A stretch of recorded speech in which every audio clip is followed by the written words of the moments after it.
Hello ബച്ചോ, hi, നമസ്തേ. കവിത ഏത് ചോദിച്ചോട്ടെ, കവിത ഇനി ചോദിച്ചാൽ നിങ്ങൾക്ക് ടെൻഷൻ അടിക്കണ്ട. ഏത് കവിത ചോദിച്ചാലും അതിൻ്റെ അപ്രിസിയേഷൻ എഴുതുന്നതിൻ്റെ ഒരു ഫോർമാറ്റ് അല്ല, ഒരു ടെംപ്ലേറ്റ് തന്നെ പഠിപ്പിച്ചു തരാം. ഒരു ടെംപ്ലേറ്റ് പഠിപ്പിച്ച് കഴിഞ്ഞാൽ നിങ്ങൾക്ക് ഈസി ആയിട്ട് എഴുതാൻ സാധിക്കുന്നതാണ്. ഞാൻ പറഞ്ഞുതരാം എന്തൊക്കെയാണ് നിങ്ങൾ ശ്രദ്ധിക്കേണ്ടത്. ഒരു കവിത നിങ്ങൾക്ക് തരും അല്ലേ, കവിതയുടെ ഒരു 5-8 വരികൾ 5-6 വരികൾ ഇങ്ങനെ തന്നിട്ടുണ്ടാവും. സോ എന്ന് കവിത അറിഞ്ഞിട്ടില്ലെങ്കിൽ പ്രശ്നമില്ല, നിങ്ങൾക്ക് ഏകദേശം ആരാണ് എഴുത്തുകാരൻ അറിയോ. എങ്ങനെ എഴുതണം? കവിത കാ ജോ ശീർഷക് മുझे जो यहाँ कविता जो मिला है, കവിതയുടെ തലക്കെട്ട് എഴുതണം. തലക്കെട്ടിയോടെ നിങ്ങൾ കൊടുത്തു കവിത കാ ശീർഷക് മധുരുദു ഹേ.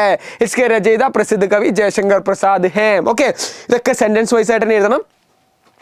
इस कविता का मुख्य विषय प्रकृति जो प्रकृति पर आधारित है, मुख्य विषय प्रकृति पर आधारित है. അത് ക്ലിയർ അല്ലേ? അല്ലെങ്കിൽ വസന്ത ഋതു पर आधारित है. അങ്ങനത്തെ ആ മെയിൻ തീം നിങ്ങൾ അവിടെ എഴുതി വെച്ചു.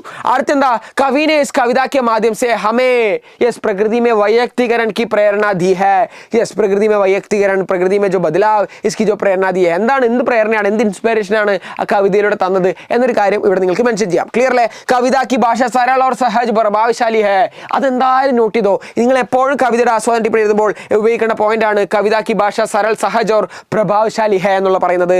കവിനെ ഭാവനക്കോ बहुत ही सुंदर ढंग से व्यक्त किया है. കവി എന്താണ്, ഈ ഭാവനകളെ വളരെ സുന്ദർ ढंग से व्यक्त किया है. ഇതൊക്കെ എന്തായാലും ഉൾപ്പെടുത്തിക്കോ. അതുപോലെ തന്നെ എല്ലാത്തിനും നിങ്ങൾക്ക് ഉൾപ്പെടുത്താൻ പറ്റുന്നതാണ് കവിനെ ഭാവനക്കോ बहुत ही सुंदर ढंग से लिखा है. ഇനി വളരെ സിമ്പിൾ ആയിട്ട് ഒരു പരിപാടി പറഞ്ഞുതരാം. ഏതെങ്കിലും ഒരു വരിയില്ലേ, ഏതെങ്കിലും ഇഷ്ടപ്പെട്ട 2 വരികൾ എന്ത് ചെയ്യണം, ചൂസ് ചെയ്ത് നിങ്ങൾ ഇവിടെ എഴുതണം. 2 വരികൾ ഇതുപോലെ ചൂസ് ചെയ്ത് എഴുതുക. എന്നിട്ട് നിങ്ങൾ എഴുതണം എന്താണ്, मुझे इस कविता की ये पंक्तियां सबसे अधिक पसंद है. मुझे ये कविता की ये पंक्तियां बहुत अधिक पसंद है. എനിക്ക് ഈ കവിതയിലെ ഈ 2 വരികൾ വളരെ ഇഷ്ടമാണ് എന്ന് എഴുതാം. കാരണം क्योंकि इन पंक्तियों में गहरा अर्थ छिपा है. കാരണം ഈ വരികൾ എന്താണ്, വളരെ ആഴത്തിലുള്ള അർത്ഥങ്ങൾ എന്താണ് ഒളിച്ചിരിക്കുന്നുണ്ട്. और ये सीधे दिल के ओर छू लेती है. നേരെ ഹൃദയത്തിലേക്കാണ്, നമ്മുടെ ഹൃദയത്തിലേക്കാണ് നേരെ നമ്മളെ ടച്ച് ചെയ്യുന്നത് എന്ന് പറഞ്ഞിട്ട് നിങ്ങൾക്ക് എന്ത് ചെയ്താം, ആ ഒരു റീസൺ കൂടെ എക്സ്പ്ലെയിൻ ചെയ്യാം. എന്തുകൊണ്ടാണ് ഈ വരികൾ ഇഷ്ടപ്പെട്ടത്, അതിന്റെ റീസൺ നിങ്ങൾക്ക് ഇവിടെ വ്യക്തമാക്കിയിട്ടുണ്ട്. ഇനി അവസാനം ഒരു കൺക്ലൂഷൻ, ഇത് അതുപോലെ തന്നെ എഴുതി വെച്ചോടാ. ഒരു കൺക്ലൂഷൻ എഴുതിക്കോ, ये कविता हमारे हृदय को छू लेती है.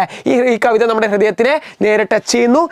यह हमें जीवन के विभिन्न मोड़ों पर सोचने के लिए मजबूर कर देती है. വളരെ വ്യത്യസ്ത തലങ്ങളിൽ ചിന്തിക്കാനൊക്കെ എന്താണ് ഈ ഒരു കവിത നമ്മളെ പ്രേരിപ്പിക്കുന്നുണ്ട്. ये एक സന്ദേശപരക और പ്രേരണദായക കവിത है. ഒരു സന്ദേശപരക്കും അതുപോലെ തന്നെ ഒരു പ്രേരണദായക കവിത കൂടിയാണ്, ഒരു ഇൻസ്പയറിംഗ് ആയിട്ടുള്ള ഒരു കവിത കൂടിയാണ് എന്ന് കൂടെ മെൻഷൻ ചെയ്തിട്ട് കവിതയുടെ ആസ്വാദന ടിപ്പണി ഇതൊക്കെ സെന്റൻസ് ആയിട്ട് എഴുതണേ. കവിതയുടെ ആസ്വാദന ടിപ്പണി എഴുതുന്ന സമയത്ത് ഇങ്ങനെ ചറവറ എഴുതരുത്. എന്തൊക്കെ ഉൾപ്പെടുത്തണം എന്ന് വെച്ച് കഴിഞ്ഞാൽ ആദ്യം ഒരു ഇൻട്രൊഡക്ഷൻ എഴുതണം. ഓക്കെ, ആദ്യം ഒരു ഇൻട്രൊഡക്ഷൻ പാരാഗ്രാഫ് എഴുതണം, ഒരു ബോഡി പാരാഗ്രാഫ് എഴുതണം, എന്നിട്ട് എന്ത് ചെയ്യണം, ഒരു കൺക്ലൂഷൻ എഴുതണം. ബോഡി നിങ്ങൾക്ക് 2 പേരായിട്ട് എഴുതാം, പിന്നെ ഒരു കൺക്ലൂഷനും കൂടെ ആഡ് ചെയ്തിട്ട് വേണം എന്ത് ചെയ്യണം, നിങ്ങൾ അവസാനിപ്പിക്കേണ്ടത്. ഓക്കെ, സെന്റൻസ് ആയിട്ട് പാരാഗ്രാഫ് ആയിട്ട് തന്നെ എഴുതിയിട്ട് എന്ത് ചെയ്യണം, തീർക്കണം. ഓക്കെ, സോ ജസ്റ്റ് ക്ലിയർ അല്ല, ഈസി അല്ലേ? സോ ഇതാണ് എനിക്കിവിടെ പറയാനുള്ളത്. ഈസി ആയിട്ട് എന്ത് ചെയ്യാം, നിങ്ങൾക്ക് ഏത് കവിതയായാലും ഈ ഒരു പറഞ്ഞ ടെംപ്ലേറ്റ് ഉപയോഗിച്ചിട്ട് നിങ്ങൾക്ക് എഴുതാൻ സാധിക്കുന്നതാണ്. ഓക്കെ അല്ല, ഈസി അല്ലേ, സുഖല്ലേ, സൂപ്പർ അല്ലേ? സോ ഇതെന്തായാലും മിസ് ചെയ്യരുത്. ഈ ഒരു പാട്ട് ഒരുപാട് പലരും ചെയ്യാത്തതാണ്. കവിതയുടെ 2 വരികൾ എഴുതിയിട്ട് ഈ വരികൾ എനിക്ക് വളരെ ഇഷ്ടപ്പെട്ടു എന്ന് ആ പറഞ്ഞ വാക്കുകൾ ഉപയോഗിച്ചാൽ മതി. എന്താണ്, ക്യോങ്കി ഇൻ പങ്ക്തിയോ മേ ഗഹരാ അർത്ഥ ചിപ്പാ ഹൈ. ഈ വരികളിൽ വളരെ വലിയൊരു ആഴത്തുള്ള അർത്ഥമുണ്ട്, പക്ഷെ നമുക്ക് കവിതയുടെ വരി പോലും അറിയില്ല,